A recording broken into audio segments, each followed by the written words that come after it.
माँ मेरी नौकरी लग गई है।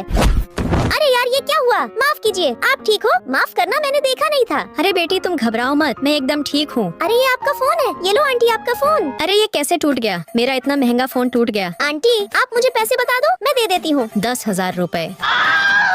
मेरे बेटे ने अभी नया खरीदा था और ये फोन बहुत महंगा है। स्क्रीन टूटने के 10,000 रुपए? बेटी ये हमारा आपसी मामला है, किसी और से क्यों बात कर रही हो? 1 मिनट रुको। ठीक है, मैं सिर्फ 2,000 दे सकती हूँ, नहीं तो फिर कोर्ट में चलते हैं। 2,000? कम से कम 3,000 तो दो। अच्छा चलो 2,000 ही दे दो, मुझे जल्द ही कुछ काम है। मुझे लगता है उसने तुम्हें बेवकूफ बना दिया, क्या पता वो स्क्रीन पहले से ही टूटी हो। ये मेरे बेटे ने नया खरीदा था, बहुत महंगा है, अब जल्दी पैसे दो। अरे ये तो लुटेरी निकली।